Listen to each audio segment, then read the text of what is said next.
বিজেপির বিধায়ক রয়েছে, অথচ কালিয়াগঞ্জের মানুষ বিজেপির বিধায়ককে দেখতে পায় না কোনোদিনও।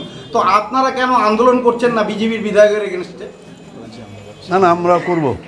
ও পাওয়া যায় না বলে একটা, আমি তো বলবো সুজিতকে একটা জিডি করে দিতে, যে বিধায়ক কোথায় কালিয়াগঞ্জে।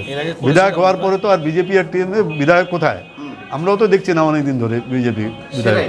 মানে আপনারা নিশ্চয়ই আন্দোলন করবো আমরা। এই যে কালিয়াগঞ্জ তো বিশেষ করে রাজবংশী অধ্যুষিত এলাকা, বরাবর এখানে উন্নয়নমূলক কাজেও আমরা দেখি বিশেষ করে রাজবংশীদের বেশি প্রাধান্য একটু থাকে বেশি, এবং আপনারা প্রার্থী করার ক্ষেত্রে বিভিন্ন সময় আমরা দেখি রাজবংশীদের দিকে বেশিটা জোর দেন।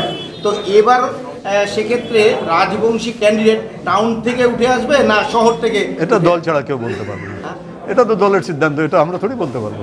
এটা আমরা ডিস্ট্রিক্ট প্রেসিডেন্টের এই ক্ষমতার মধ্যে পড়ে না যে কে প্রার্থী হবে।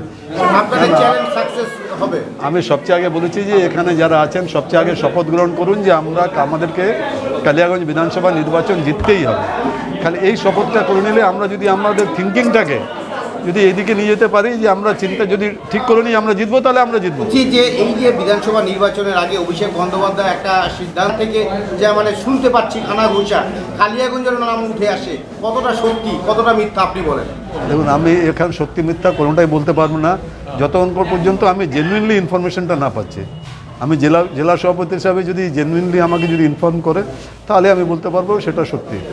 তার আগে তো আমি কিছু বলতে পারছি না। এখন তো এটা মিডিয়া নিউজের উপর তো আমি কিছু বলতে পারবো না। ব্রেকিং নিউজ, মিডিয়া নিউজ, সূত্রের খবর, এগুলোর উপরে তো বেশ করে আমি কোনো কমেন্ট করতে পারবো না। আপনার কাছে এই মুহূর্তে কোনো খবর নেই, আমার কাছে কোনো খবর নেই। আচ্ছা দাদা, আরেকটা কথা, যে রাজ্যের মুখ্যমন্ত্রী তো এতগুলো প্রকল্প নিয়েছে, জন্ম থেকে মৃত্যু অবধি প্রচুর প্রকল্প, তো এত প্রকল্প পাওয়ার পরেও বিশেষ করে কালিয়াগঞ্জ রায়গঞ্জ কেন তৃণমূল বারবার পিছিয়ে থাকছে?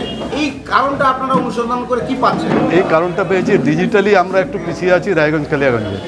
ওই জন্য আমাদের সৌভাগ্য সাধারণ সম্পাদক শ্রী অভিষেক বন্দ্যোপাধ্যায় একটা অ্যাপ লঞ্চ করেছেন, পোর্টাল একটা লঞ্চ করেছেন, তার নাম হলো আমি বাংলার ডিজিটাল যোদ্ধা।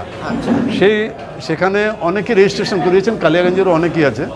তাদেরও একটা মিটিং হবে এখানে। ওয়াইজ বলে একটা ছেলে আছে, তাকে দায়িত্ব দেওয়া হয়েছে। ইসলামপুরে বিক্রম দাস আছে, তাকে জেলা কোঅর্ডিনেটর করা হয়েছে। তারা খুব তাড়াতাড়ি এখানে কালিয়াগঞ্জটা নিয়ে বসবে। সেখানে তাদেরকে এইভাবে বোঝানো হবে যে আমরা কি কি কাজ করেছি, তাদের কাছে লিস্ট থাকবে, সেটা আপলোড করবে।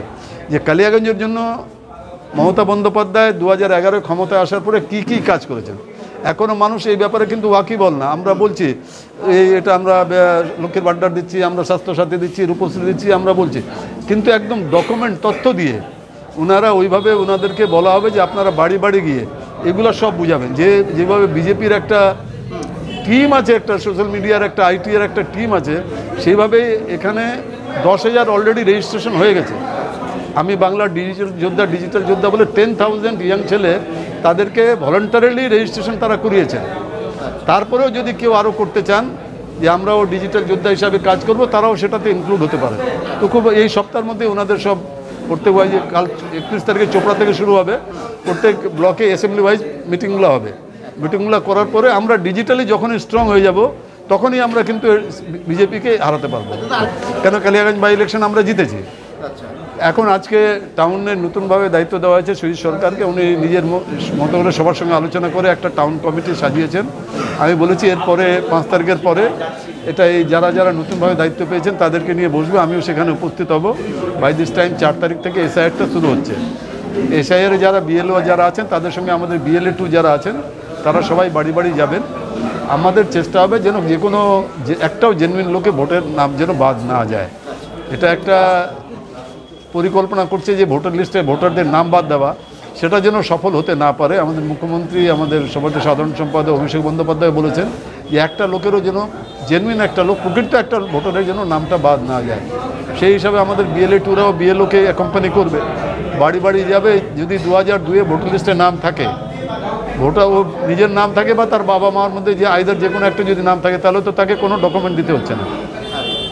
যদি 2002-এ ভোটার লিস্টে নাম না থাকে, তাহলে ইলেকশন কমিশন 11টা ডকুমেন্ট বলেছে, ইনক্লুডিং আধার কার্ড। আধার কার্ডটা 12 নম্বরে আছে। আধার কার্ডের সঙ্গে 11টার মধ্যে যে কোনো একটা ডকুমেন্ট যদি দিয়ে দেয়, তাহলে তার নামটা ভোটার লিস্টে থেকে যাবে। তো বিএলওরা এনুমারেশন ফর্ম বাড়ি বাড়ি গিয়ে 4 তারিখ থেকে দেবে। আমাদের বিএলএ 2রাও সঙ্গে যাবে। গেলে ওরা বুঝতে পারবে কোন বাড়িতে কোন ডকুমেন্টসটা নিয়ে কী সমস্যা আছে, তাহলে তাকে সেইভাবে হেল্প করা হবে যে ভাই তুমি এই 11টা ডকুমেন্টের মধ্যে একটা ডকুমেন্ট তুমি জোগাড় করো। আর ওই একটা বিএলও একটা বাড়িতে 3 বার করে যাবে, আর 3 বার করেই আমাদের বিএলও2 ওর সাথে যাবে। আমরা আশা করছি আমরা আমাদের যেহেতু এটা আমরা আগে ভাগেই আমাদের সৌহার্দ্য সাধারণ সম্পাদক শ্রী অভিষেক বন্দ্যোপাধ্যায় আমাদেরকে আগে ভাগেই প্রস্তুতি নিতে আগেই বলে দিয়েছিলেন, এই জন্য আমরা বিএলও2 মোটামুটি সব জায়গায় আমরা রেডি করে নিয়েছিলাম। বিএলও2 সেই হিসাবে আমরা প্রস্তুতি নিয়েছি। করা হয়েছে টাউন কমিটিতে, টাউনের সহসভাপতিগুলো করা হয়েছে, টাউনের সম্পাদক করা হয়েছে, বিভিন্ন ধরনের পদ সবাইকে দেওয়া হয়েছে। আমি বলেছি আমি আসবো 5 তারিখের পরে, এদের সবাইকে নিয়ে বসে আমরা ভবিষ্যতে কি প্ল্যানিং করব, পরিকল্পনা কিভাবে করব আমাদের দলের প্রচারের, সেটা আমরা সেখানে ঠিক করব। লাস্ট একটা প্রশ্ন, টোটাল জন তো বলতে পারে, সুজিত বলতে 65 জনের।